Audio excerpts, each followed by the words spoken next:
Assalamualaikum warahmatullahi wabarakatuh. Selamat datang para pembaca yang budiman. Pada kesempatan kali ini, saya akan membagikan sebuah kisah pendakian yang tidak biasa. Cerita ini terjadi di sebuah gunung sunyi yang menyimpan rahasia dan teror gaib yang jarang terungkap. Semoga kisah ini tidak hanya menjadi pengingat, tetapi juga pembelajaran bagi kita semua. Mari kita simak bersama dengan hati yang terbuka. Malam itu, langit kota kecil di pinggiran Jawa Timur tampak kelabu. Hembusan angin terasa menusuk, seolah membawa kabar yang tak kasat mata. Di sebuah warung kopi sederhana, seorang pemuda bernama Rian duduk termenung. Tangannya memegang gelas kopi yang dari tadi tak disentuh. Biasanya, ia dikenal sebagai sosok ceria. Tapi malam itu, raut wajahnya suram. Matanya sayu, dan sesekali napasnya terdengar berat. "Ada apa, Rian? Tumben ngajak ketemu dadakan? Biasanya kan kamu ngabarin dari kemarin," tanya Bayu, sahabat lamanya dengan nada heran sambil menarik kursi di seberang Rian. Rian terdiam sejenak, menatap kosong ke arah jalanan yang mulai sepi. Dia menikah, Yu. "Intan, dia menikah sama orang lain." Suaranya lirih, nyaris tercekak. Bayu mengerutkan kening, mencoba mencerna kabar yang baru saja ia dengar. Ia tahu betul betapa dalamnya hubungan Rian dengan Intan. 2 tahun mereka bersama, 2 tahun saling merajut mimpi, dan kini semuanya runtuh dalam sekejap. "Ayo Rian, jangan kamu simpan sendiri. Kita harus keluar dari beban ini. Gimana kalau kita naik gunung? Udah lama kan kita nggak naik bareng? Mungkin udara gunung bisa bikin pikiranmu lebih ringan," saran Bayu sambil menepuk pundaknya. Rian menatap Bayu, ragu sejenak. "Kemana Yu? Kalau ke Gunung Lawa, kejauhan, kita belum siap. Gimana kalau ke Gunung Batara? Dekat, nggak terlalu ribet persiapannya." "Baiklah, lusa kita berangkat. Kita ajak yang lain juga." Keputusan itu menjadi awal dari perjalanan mereka. Bersama 3 teman lainnya, pagi itu mereka beriringan dengan sepeda motor menuju kaki Gunung Batara. Tawa ringan mewarnai perjalanan mereka, seakan semua beban hilang sementara. Namun, bayangan gelap mulai muncul ketika mereka berhenti di sebuah warung kopi di kaki gunung. Di sudut warung, seorang lelaki tua dengan tangan gemetar sedang mengaduk makanan dalam mangkuknya. Bayu yang duduk tak jauh darinya mencoba menyapa, tapi lelaki itu hanya diam. Setelah selesai makan, lelaki tua itu berdiri, sempat berjalan menjauh, lalu tiba-tiba kembali dan menepuk bahu Bayu. "Lebih baik kalian pulang saja. Temanmu itu wajahnya murung, hatinya sedang rapuh. Bahaya kalau naik gunung dalam keadaan seperti itu," bisik lelaki tua itu sambil melirik ke arah Rian. Bayu tertegun. Bagaimana lelaki asing ini tahu isi hati Rian? Bagaimana ia bisa tahu bahwa Rian sedang memikul beban berat? Lelaki tua itu berlalu, meninggalkan Bayu yang semakin bimbang. Tapi teman-teman yang lain menganggap itu hanya omongan orang aneh yang kebetulan lewat. "Udahlah Yu, kita kan udah niat naik. Ayo jalan aja," kata salah satu temannya dengan santai. Bayu akhirnya mengiyakan. Mungkin ini hanya kebetulan. Mungkin tidak ada yang perlu dikhawatirkan. Mereka pun melanjutkan perjalanan menuju pos perizinan. Malam semakin larut, udara semakin dingin, dan dari kejauhan, Gunung Batara berdiri gagah. Namun entah kenapa, terasa lebih sunyi dari biasanya. Seolah menyimpan sesuatu yang tak ingin diganggu.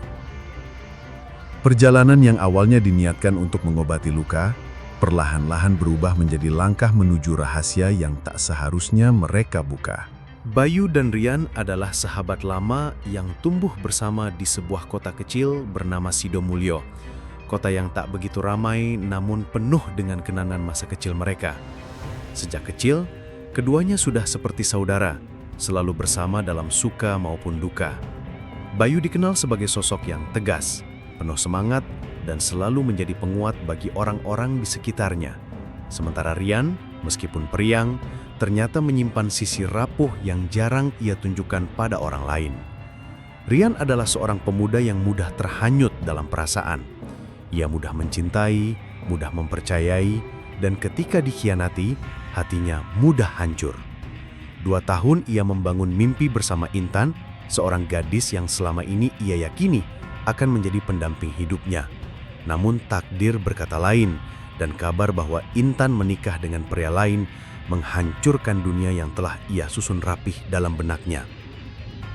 Di sisi lain, Bayu adalah pendaki berpengalaman. Sudah banyak gunung yang ia taklukkan bersama sahabat-sahabatnya. Bagi Bayu, gunung adalah tempat melarikan diri, tempat di mana ia bisa berbicara dengan dirinya sendiri dan melepaskan beban hidup. Ia yakin dengan membawa Rian mendaki, sahabatnya itu akan menemukan kembali kekuatannya. Bersama mereka ada 3 teman lain, Anton, Raka, dan Gilang. Anton adalah sosok yang humoris, selalu bisa mencairkan suasana dengan celetukan konyolnya. Raka, pendiam namun setia kawan, sementara Gilang yang baru pertama kali ikut mendaki, penuh dengan rasa penasaran dan semangat membara. Mereka berlima adalah teman lama yang sudah jarang berkumpul bersama. Kesempatan mendaki Gunung Batara menjadi momen yang mereka nanti-nantikan untuk kembali mengikat persahabatan yang sempat terpisah oleh kesibukan masing-masing. Gunung Batara sendiri bukan gunung yang terlalu tinggi, namun dikenal memiliki jalur yang sepi dan jarang dilalui pendaki, terlebih jika perjalanan dimulai pada malam hari. Jalur pendakiannya dipenuhi dengan pepohonan lebat yang sering membentuk lorong alami seperti gerbang masuk ke dunia lain. Konon banyak cerita yang beredar tentang Gunung Batara, cerita tentang sosok perempuan bergaun putih yang sering menampakkan diri di jalur pendakian, cerita tentang suara lonceng misterius yang terdengar di tengah kabut, hingga cerita tentang pendaki yang tiba-tiba hilang tanpa jejak. Namun bagi Bayu dan kawan-kawannya, cerita-cerita itu hanyalah bumbu yang mewarnai dunia pendakian. Mereka sudah terbiasa mendengar kisah serupa di setiap gunung yang mereka kunjungi. Mereka tidak pernah menyangka bahwa perjalanan kali ini akan menjadi perjalanan yang mengubah hidup mereka. Setelah perjalanan panjang selama 3 jam dengan sepeda motor, akhirnya mereka tiba di kaki Gunung Batara. Udara dingin mulai menusuk kulit, tapi semangat mereka masih menyala. Mereka memutuskan untuk beristirahat sejenak di sebuah warung kopi yang tampak sederhana, namun cukup nyaman untuk melepas lelah. Tak ada yang menyangka bahwa pertemuan singkat dengan lelaki tua di warung itu menjadi tanda awal dari sesuatu yang jauh lebih besar dari yang mereka bayangkan. Warung kopi itu terletak tak jauh dari jalur pendakian. Tempat itu sering menjadi persinggahan bagi pendaki sebelum memulai perjalanan. Sore itu, warung tampak sepi. Hanya ada mereka berlima dan lelaki tua yang duduk sendirian di sudut ruangan, menyantap makanannya perlahan dengan tangan yang gemetar. Lelaki itu tak banyak bicara, namun sorot matanya tajam, seolah mampu menembus dinding rahasia yang disembunyikan seseorang. Bayu duduk paling dekat dengan lelaki itu. Meski awalnya tak terlalu memperhatikan, peringatan yang tiba-tiba keluar dari mulut lelaki itu membuat Bayu terdiam. "Lebih baik kalian pulang saja," ujar lelaki itu sambil menepuk bahu Bayu, lalu melirik ke arah Rian yang masih termenung dengan wajah sendu. Bahaya kalau naik gunung dalam keadaan seperti itu. Dia sedang membawa beban yang tidak kelihatan. Bayu sempat ragu. Peringatan itu terus terngiang di kepalanya, namun ia mengusir rasa takutnya. Ia percaya bahwa mereka datang ke gunung untuk membantu Rian, bukan untuk mencari masalah baru. Sore berubah menjadi malam saat mereka tiba di pos perizinan. Pos itu sunyi, hanya ada seorang penjaga yang tertidur di dalam. Saat mereka membangunkannya dan mengajukan izin pendakian, penjaga itu menatap mereka dengan mata sayu lalu bergumam, "5 orang ya, jumlah yang ganjil, sebaiknya genapkan." Penjaga itu lalu memberikan sebuah tongkat kayu panjang kepada Bayu. "Bawa ini, anggap saja tongkat ini anggota ke-6 kalian," katanya sambil tersenyum samar, entah serius atau sekedar bercanda. Bayu menerima tongkat itu tanpa banyak berpikir. Dalam hati kecilnya, ia mulai merasakan keganjilan demi keganjilan sejak peringatan lelaki tua di warung kopi. Tapi ia menepis semua itu. Perjalanan harus tetap dilanjutkan. Malam semakin larut ketika mereka memulai langkah pertama menuju jalur pendakian Gunung Batara. Pepohonan lebat membentuk lorong-lorong gelap yang seakan menelan mereka. Cahaya senter mereka menjadi satu-satunya penuntun di tengah kabut tipis yang mulai turun. Tak ada yang tahu bahwa sejak langkah pertama itu, mereka tidak lagi berjalan sendirian. Langkah demi langkah, mereka susuri jalur pendakian yang sunyi. Hanya suara gesekan dedaunan dan derap kaki yang terdengar malam itu. Udara dingin semakin menusuk kulit, namun Bayu dan teman-temannya tetap melangkah, berusaha mengabaikan rasa lelah yang mulai merayap di tubuh mereka. Cahaya senter menyorot jalur sempit yang dibatasi oleh pepohonan tinggi di sisi kanan dan kiri. Sesekali Bayu menoleh ke belakang, memastikan Rian, sahabatnya, tetap dalam barisan. Wajah Rian masih terlihat kosong. Pikirannya tampaknya masih tenggelam dalam luka yang ia bawa. Bayu tahu, gunung ini adalah usaha mereka untuk menyembuhkan Rian. Meski ia sendiri masih dihantui oleh peringatan lelaki tua dan kata-kata penjaga pos yang terasa ganjil. Perjalanan mereka terasa lancar sampai ketika mereka tiba di sebuah belokan, di mana pepohonan lebat membentuk lengkungan yang menyerupai gapura alami. Raka, yang berjalan di samping Bayu, menghentikan langkahnya. "Ini jalurnya kan?" tanya Raka, menatap jalur gelap di depannya. Bayu menyorotkan senter ke sekeliling, mencoba memastikan. "Iya, ini jalurnya. Aku pernah baca, di jalur awal memang ada pohon yang membentuk gapura." Mereka saling meyakinkan, meski dalam hati Bayu merasa ada yang janggal. Biasanya, jalur pendakian di gunung-gunung lain masih ramai. Setidaknya ada sisa jejak kaki pendaki lain, suara rombongan di kejauhan, atau tanda-tanda bahwa orang-orang pernah melintas. Tapi di jalur ini, sunyi total. Bahkan, suara serangga pun terasa asing. Bayu kembali menatap tongkat yang ia bawa. Sejak perjalanan dimulai, ia mulai merasakan sesuatu yang aneh. Tongkat itu terasa lebih berat dari sebelumnya. Setiap langkah, tongkat seperti ditahan oleh sesuatu, seolah ada tangan tak kasat mata yang menggenggam bagian ujungnya dari bawah. Ia mencoba memaklumi, mungkin karena medan yang menanjak atau tubuhnya yang mulai lelah. Tapi saat ia mencoba mengangkat tongkat itu lebih tinggi, rasa berat itu semakin terasa, seperti ada beban tak terlihat yang menempel di sana. Langkahnya terhenti. Ia menoleh ke kanan, mengira tongkatnya tersangkut pada akar pohon atau batu. Tapi tak ada apa-apa di sana. Tanah bersih, akar pun tak terlihat menjulur. Ia mencoba lagi melangkah, tapi rasa berat itu masih ada. "Kenapa yuk?" tanya Gilang yang berjalan tepat di belakangnya. "Ini tongkatnya berat, rasanya kayak ditarik," jawab Bayu bingung. "Ah, masa?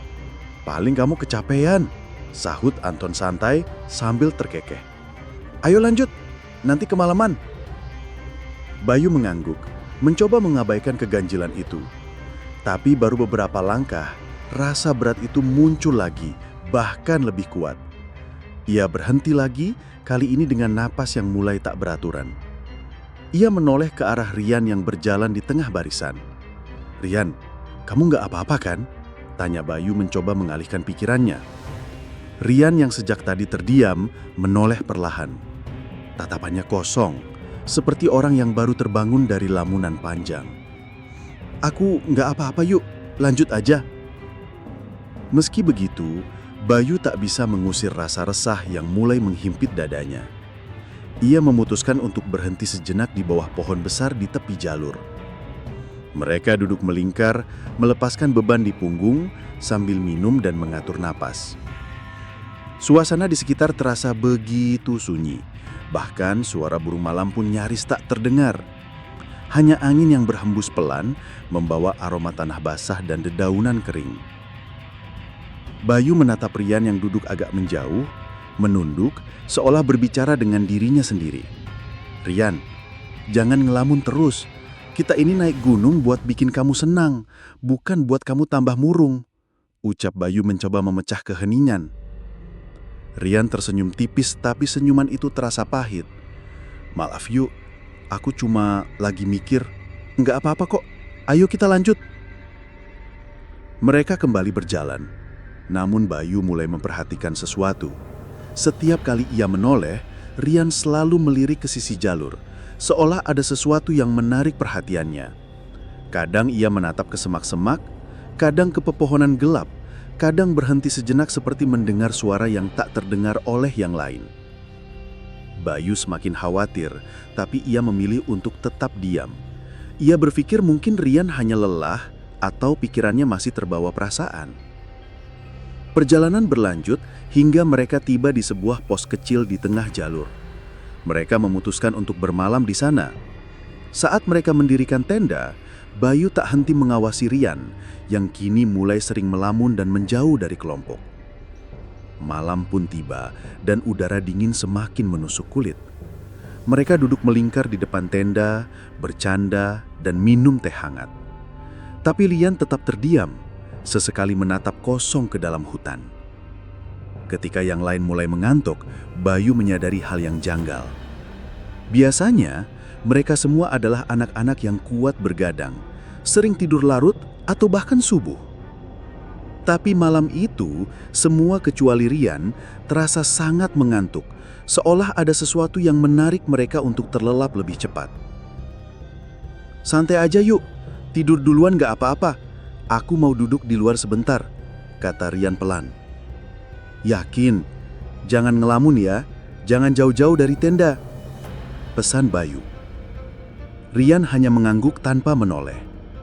Satu persatu, mereka mulai tertidur dan hanya Rian yang tetap terjaga. Duduk sendiri di depan tenda menatap ke arah sabana yang diselimuti kabut tipis.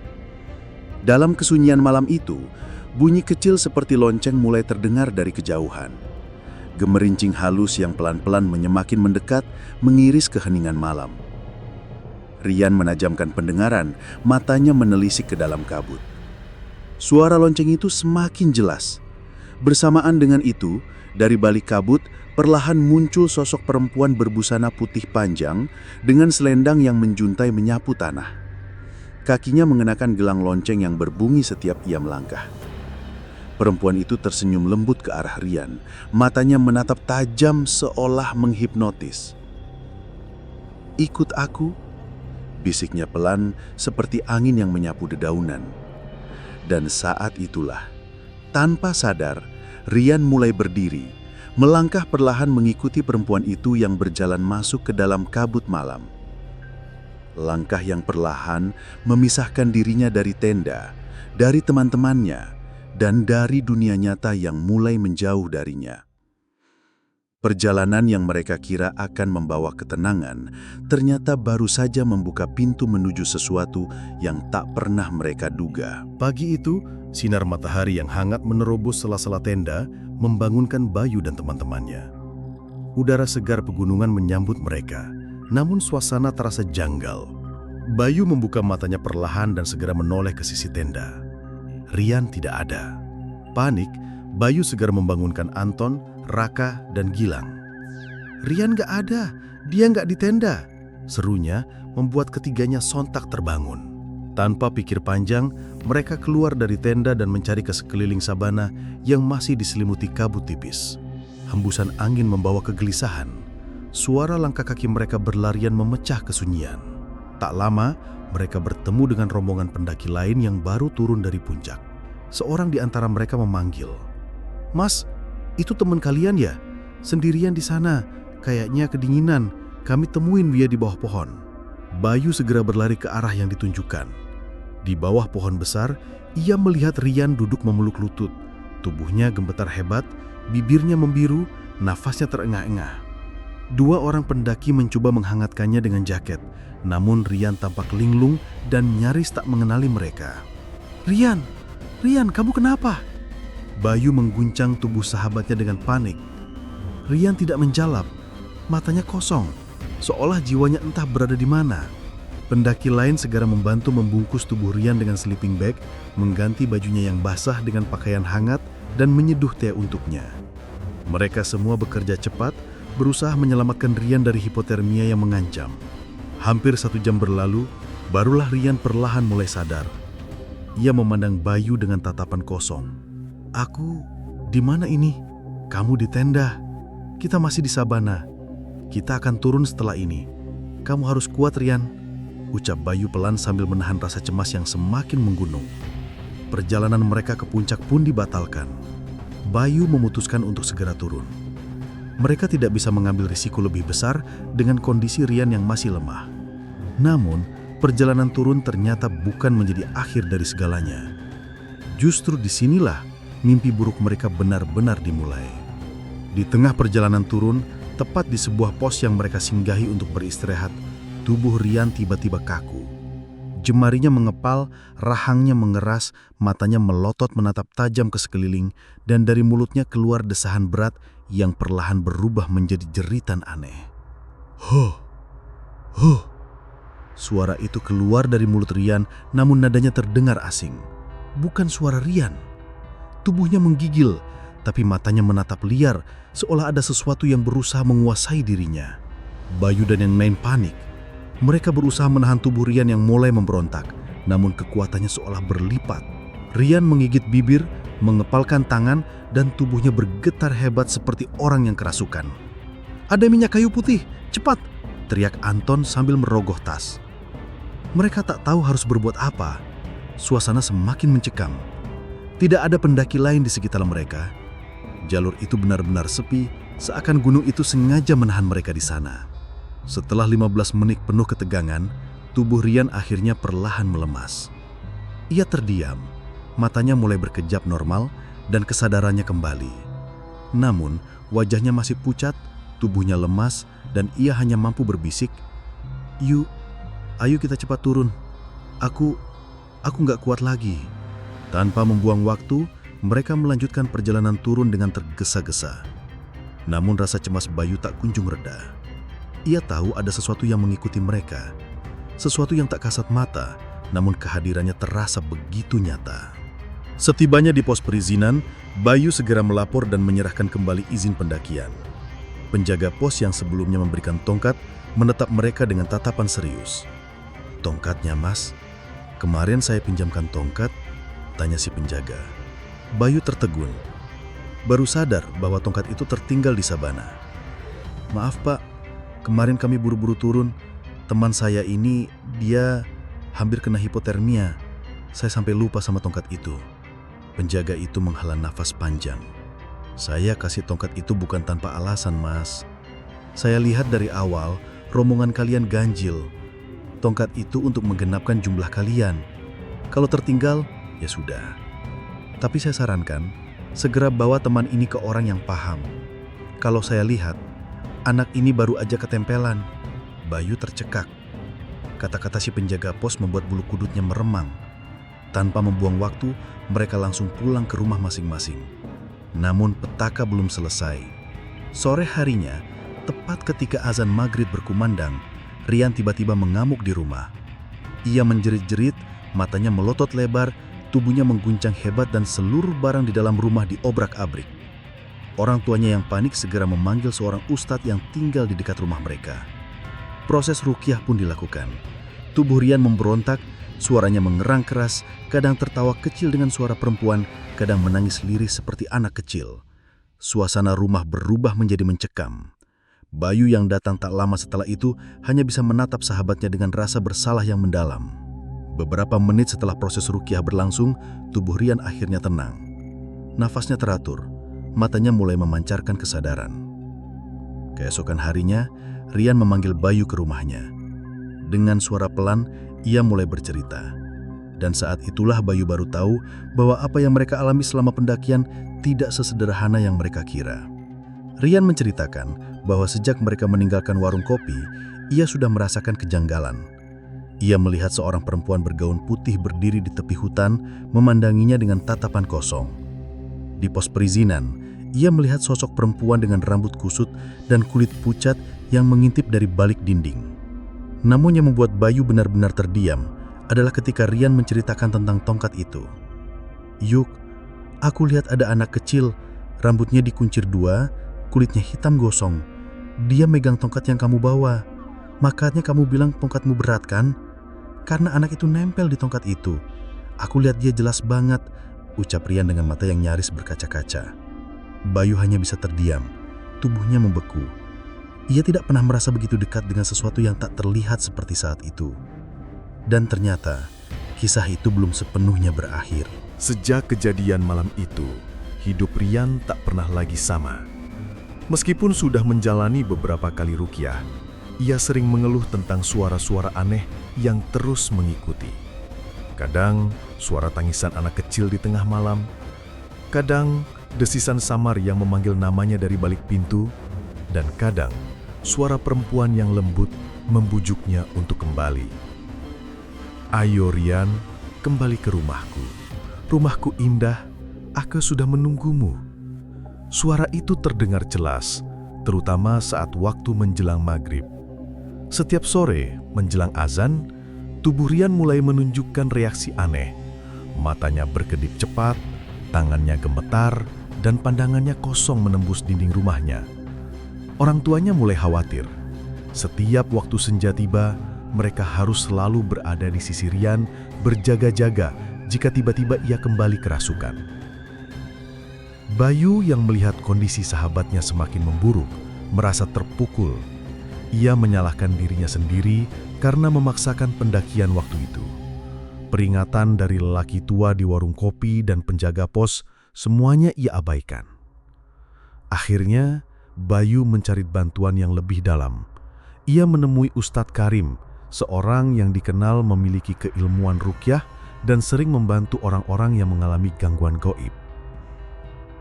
Setelah mendengarkan cerita lengkap dari Bayu dan Rian, Ustadz Karim menggaleng pelan. "Kalian tak sekadar bertemu makhluk yang iseng. Kalian telah memasuki wilayah mereka, dan yang lebih buruk, Rian telah terikat." "Terikat, Ustadz? Maksudnya bagaimana?" tanya Bayu cemas. "Perempuan itu bukan sekadar penampakan. Ia makhluk yang mencari pasangan di alamnya. Selendang yang ia lilitkan ke leher Rian dalam mimpi itu bukan mainan. Itu adalah ikatan. Dan selama selendang itu belum dilepas, Rian akan terus dipanggil, terus ditarik untuk kembali ke alam mereka." Rian menelan ludah, tubuhnya mulai bergetar. "Tapi saya nggak tahu selendangnya ada di mana. Saya cuma ingat ditarik, lalu tiba-tiba saya sudah di sabana." Ustadz Karim menatapnya serius. "Makhluk itu tidak melepaskanmu. Ia hanya menunggu kesempatan. Ia tahu kamu lemah, hatimu rapuh, dan ia akan menjemputmu saat kamu lengah." Bayu menggenggam tangan Rian, mencoba menguatkan. Apa yang harus kita lakukan, Ustadz?" "Kalian harus kembali ke Gunung Batara. Kalian harus kembali ke tempat di mana ikatan itu terjalin. Kalau tidak, gangguan ini tidak akan berhenti. Rian akan terus dikejar dan lambat laun jiwanya bisa diambil." Mendengar itu, tubuh Rian lunglai. Bayu menepuk pundaknya. "Aku ikut. Kita jalani ini sama-sama. Kita nggak akan kalah, Rian." Setelah persiapan matang dan meminta izin orang tua Rian, beberapa hari kemudian mereka kembali ke Gunung Batara, kali ini ditemani oleh Ustadz Karim dan 2 orang pendampingnya. Pendakian kali ini terasa berbeda.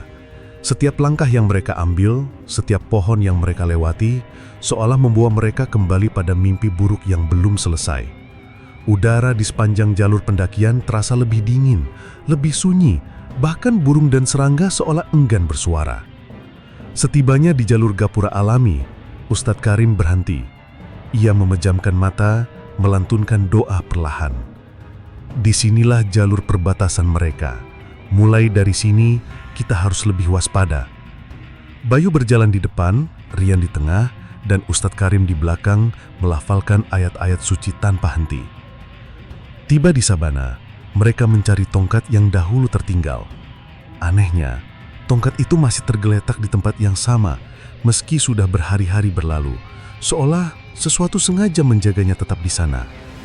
Rian menatap tongkat itu dengan tatapan berat, tubuhnya mulai bergemetar, dan dari kejauhan, samar-samar suara lonceng itu terdengar lagi. Krincing, krincing, krincing. Suara itu semakin mendekat. Kabut tiba-tiba turun dengan cepat, menyelimuti sabana. Bayu menyalakan senter, namun cahayanya seolah tertelan kabut tebal. Dari balik kabut, sosok perempuan itu muncul perlahan, masih dengan gaun putih panjang dan selendang yang menyeret di tanah. Kakinya berlonceng, wajahnya pucat, namun senyumnya manis, menenangkan, seolah menawarkan pelarian dari dunia yang berat. "Ayo Rian, kembali ke rumahku. Rumahku indah. Aku sudah menunggumu." Suara itu terdengar jelas. Tubuh Rian menggemetar dan dari kejauhan, samar-samar suara lonceng itu terdengar lagi. Kerincing, kerincing, kerincing. Suara itu semakin mendekat. Kabut tiba-tiba turun dengan cepat, menyelimuti sabana. Bayu menyalakan senter, namun cahayanya seolah tertelan kabut tebal. Dari balik kabut, sosok perempuan itu muncul perlahan, masih dengan gaun putih panjang dan selendang yang menyeret di tanah. Kakinya berlonceng, wajahnya pucat, namun senyumnya manis, menenangkan, seolah menawarkan pelarian dari dunia yang berat. "Ayo Rian, ikut aku. Rumahku indah. Kamu akan bahagia bersamaku." Langkah perempuan itu semakin mendekat. Rian mulai melangkah perlahan ke arahnya, seolah berada dalam kendali gaib. Matanya kosong, telinganya hanya terisi suara perempuan itu. Bayu berteriak, "Rian, jangan!" Namun tubuh Rian tak mau berhenti. Ia terus melangkah, terus tertarik pada bisikan itu. Ustadz Karim segera memegang pundak Rian, membacakan ayat-ayat ruqyah dengan suara lantang. Perempuan itu tertawa pelan, namun suaranya mulai berubah, semakin dalam, semakin mengerikan.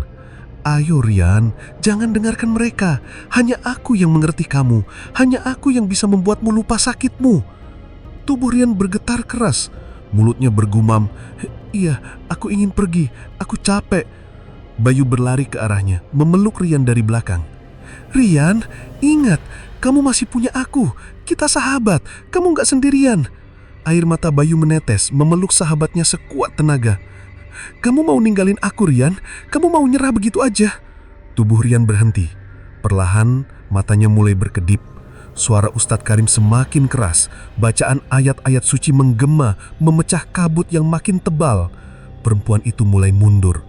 Wajahnya berubah menjadi bengis. Selendangnya terangkat dan bergerak seperti ular, mencoba melilit leher Rian dari kejauhan. Bayu menarik Rian mundur, berusaha menjauhkannya dari selendang itu. "Jangan pergi Rian, kamu harus tetap di sini." Perempuan itu berteriak keras, wajahnya memucat. Tubuhnya perlahan memudar, kabut mulai tersapu oleh angin. Selendang yang melayang jatuh ke tanah, terbakar perlahan seiring lantunan doa yang tak berhenti dari mulut Ustadz Karim. Dengan teriakan terakhir, sosok perempuan itu lenyap. Suara lonceng pun menghilang, digantikan oleh desiran angin yang perlahan kembali normal. Tubuh Rian ambruk dalam pelukan Bayu. Ia menangis keras. Tangisan yang selama ini ia tahan tumpah begitu saja. Aku kira aku gak punya siapa-siapa lagi. Aku kira dia satu-satunya yang mau nerima aku." Bayu mengusap punggungnya. "Kamu selalu punya aku, Rian. Selalu." Mereka duduk di tengah sabana yang kini terasa lebih hangat, lebih hidup, meskipun tubuh mereka masih gemetar. Namun kali ini, Rian telah kembali dan pintu itu, untuk sementara, telah tertutup. Setelah peristiwa di sabana itu, perjalanan turun menjadi momen yang paling mereka syukuri. Langkah demi langkah terasa lebih ringan, seolah beban yang selama ini membelenggu Rian telah dilepaskan. Namun tubuh Rian masih lemah. Sesekali ia terhuyung, membuat Bayu harus menopangnya sepanjang perjalanan. Ustadz Karim dan kedua pendampingnya tetap melantunkan doa-doa perlindungan sepanjang perjalanan turun. Tidak ada lagi suara lonceng, tidak ada lagi kabut pekat, dan tidak ada lagi sosok perempuan bergaun putih. Jalur yang kemarin terasa dingin dan mencekam, kini perlahan mulai terasa biasa. Suara burung, desir angin, dan aroma hutan kembali menyambut mereka seperti sedia kala. Setibanya di pos perizinan, penjaga loket yang sebelumnya memberikan tongkat itu kembali menyambut mereka. Pria itu tersenyum tipis, seolah sudah tahu apa yang baru saja mereka hadapi. "Sudah selesai, Mas?" tanyanya sambil memandangi Rian yang tampak lelah. Bayu mengangguk pelan. "Alhamdulillah, Pak. Kami sudah selesai." Pria itu menghela napas lega. Saya khawatir sejak pertama kali kalian berangkat. Tongkat itu cuma simbol, Mas. Sebenarnya itu cuma isyarat agar kalian ingat perjalanan ganjil biasanya mengundang perhatian. Tapi semua sudah lewat. Pulanglah, bawa temanmu, rawat dia baik-baik. Bayu mengucapkan terima kasih sebelum mereka melanjutkan perjalanan pulang. Dalam perjalanan, Bayu dan Rian lebih banyak diam. Keduanya sibuk dengan pikiran masing-masing, memutar kembali kejadian yang mereka alami. Sementara itu, Ustadz Karim tampak tenang, seolah meyakini bahwa urusan mereka dengan sosok perempuan di gunung itu sudah selesai. Sesampainya di rumah, orang tua Rian menyambut mereka dengan pelukan haru. Mereka tak henti-hentinya mengucap syukur atas keselamatan putra mereka. Kondisi Rian memang masih lemah, tubuhnya masih sering lemas, dan ia masih memerlukan waktu untuk pulih. Namun berbeda dengan sebelumnya, kini wajahnya lebih tenang, tatapannya tidak lagi kosong. Beberapa hari setelah itu, Ustadz Karim kembali mengunjungi rumah Rian untuk memastikan kondisinya. Ruqyah lanjutan tetap dilakukan sebagai bentuk pembersihan batin, namun gangguan yang sebelumnya begitu kuat perlahan memudar.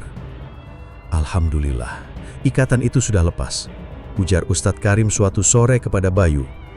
Tapi ingat, luka di hati seringkali menjadi pintu bagi hal-hal seperti ini untuk masuk. Jangan biarkan hatimu kosong terlalu lama. Kata-kata itu menancap dalam di hati Bayu. Ia sadar gunung bukan hanya tentang pendakian fisik, tapi juga perjalanan batin. Luka yang dalam, kesedihan yang belum disembuhkan, bisa menjadi celah yang mengundang sesuatu dari dunia lain. Beberapa minggu kemudian, Rian dan Bayu kembali duduk di warung kopi yang sama, tempat pertama kali mereka merencanakan pendakian itu. Warung yang sederhana dengan meja kayu tua dan aroma kopi hitam yang khas. Hidupku sempat gelap yuk, ujar Rian perlahan memandangi cangkir kopinya. Kalau bukan karena kamu, mungkin aku udah nggak ada sekarang. Bayu menakuk pelan. Kamu nggak sendirian, Rian. Kita temenan dari kecil. Mau seberat apapun masalahmu, aku nggak akan pergi. Rian mengangguk pelan. Matanya mulai berkaca-kaca. Aku nggak akan ulangi kesalahan itu lagi. Aku nggak akan lari dari masalah dengan cara yang salah. Sejak kejadian itu, hidup Rian perlahan kembali normal. Ia mulai sibuk dengan rutinitasnya, bertemu orang baru, menata hidup dari awal. Meski kadang suara kecil itu masih terngiang samar di benaknya. Suara lonceng yang perlahan memudar, seolah menjadi sisa bayangan dari masa lalu yang tidak sepenuhnya pergi. Bayu dan Rian tidak pernah lagi mendaki Gunung Batara. Mereka menghormati tempat itu, meninggalkan semua kenangan dan ikatan yang pernah terjalin di sana. Bagi mereka, gunung itu bukan hanya tempat mendaki, tapi tempat yang mengajarkan mereka tentang luka, kehilangan, dan bagaimana menghadapi diri sendiri. Dan mereka tahu, beberapa pintu jika sudah terbuka, sebaiknya tidak dicoba untuk dibuka kembali, karena di baliknya ada sesuatu yang tidak ingin melepaskanmu. Sesuatu yang akan selalu menunggu, diam-diam dalam sunyi. Beberapa bulan telah berlalu sejak peristiwa yang mengubah hidup Rian dan Bayu. Waktu berjalan, dan luka-luka lama perlahan sembuh, meski bekasnya tak pernah benar-benar hilang. Rian kini tampak lebih kuat, lebih berhati-hati dalam memaknai kesedihan. Ia tak lagi mudah larut dalam duka. Ia belajar menata hatinya. Bayu tetap menjadi sahabat setia. Mereka sering menghabiskan waktu di warung kopi yang menjadi saksi bisu awal mula segalanya. Tempat itu kini menjadi simbol bagi mereka. Sebuah pengingat bahwa hidup bisa berubah dalam sekejap. Dan setiap keputusan yang diambil, sekecil apapun, dapat membawa pada perjalanan yang tak terduga. Namun, meski segalanya tampak membaik, ada sesuatu yang tidak pernah benar-benar pergi. Suatu malam, ketika Rian sedang merapikan kamarnya, ia menemukan sebuah benda asing di bawah tempat tidurnya. Sebuah benda yang seharusnya sudah hilang di sabana. Sebuah tongkat kayu panjang yang dulu ia lihat Bayu bawa saat pendakian. Jari-jarinya gemetar saat menyentuh tongkat itu. Ia membungkuk, mencoba mengingat bagaimana benda ini bisa berada di rumahnya. Tongkat itu, tongkat yang mereka tinggalkan. Bagaimana bisa sekarang ada di sini? Rian memutar tongkat itu perlahan. Di ujungnya, ia melihat sisa kain yang terikat. Sebuah potongan kecil dari selendang yang pernah melilit lehernya dalam mimpi. Kain tipis berwarna putih yang mulai kusam. Saat Rian menatap kain itu lebih lama, udara di sekelilingnya perlahan menjadi dingin. Helaan napasnya berembun. Dalam kesunyian itu, sebuah suara samar terdengar. Suara lonceng kecil yang perlahan mendekat. Semakin jelas. Kerincing, kerincing, kerincing. Rian mundar beberapa langkah. Tubuhnya gemetar hebat. Suara perempuan itu terdengar lagi. Lembut namun dingin, seolah berbisik langsung ke telinganya. Rian, kamu sudah kembali ke rumahku. Rumahku yang indah. Aku masih menunggumu. Suara itu menghilang secepat ia datang, meninggalkan keheningan yang membeku. Rian terdiam lama. Napasnya berat. Ia memejamkan mata, mencoba menenangkan diri, mencoba meyakinkan dirinya bahwa semua itu hanya ilusi, hanya bayangan dari masa lalu yang membekas. Keesokan harinya, Rian menemui Bayu di warung kopi. Tanpa banyak bicara, ia meletakkan tongkat itu di atas meja. Yuk, ini tongkatnya. Kemarin aku nemu di bawah tempat tidurku. Bayu menatap tongkat itu. Raut wajahnya perlahan berubah pucat. Kamu yakin itu tongkat yang dulu? Bukannya itu kita tinggal di sabana? Rian mengangguk pelan. Matanya menatap kosong ke arah jalanan. Iya, dan semalam aku dengar suara lonceng itu lagi. Bayu menelan ludah, mencoba menahan gemetar yang mulai merayap di tubuhnya. Mungkin dia belum selesai denganmu, Rian. Sejak saat itu, mereka memutuskan untuk mengubur tongkat itu di halaman belakang rumah Rian. Menguburnya dalam-dalam sambil memanjatkan doa, berharap apa yang mengikutinya selama ini benar-benar menghilang. Mereka berhenti membicarakan kejadian itu, seolah kesepakatan tak tertulis bahwa membicarakan sesuatu yang sudah mereka tinggalkan hanya akan membuka jalan bagi hal itu untuk kembali. Namun, jauh di lubuk hati, baik Rian maupun Bayu tahu, ada sesuatu yang tak selesai. Sesuatu yang mungkin tidak pernah benar-benar pergi. Dan di suatu malam, ketika angin bertiup pelan dan daun-daun kering berserakan, suara kecil itu terkadang masih terdengar samar di kejauhan. Kerincing, kerincing, kerincing. Suara yang mengingatkan mereka bahwa beberapa pintu sekali terbuka, tidak bisa ditutup sepenuhnya.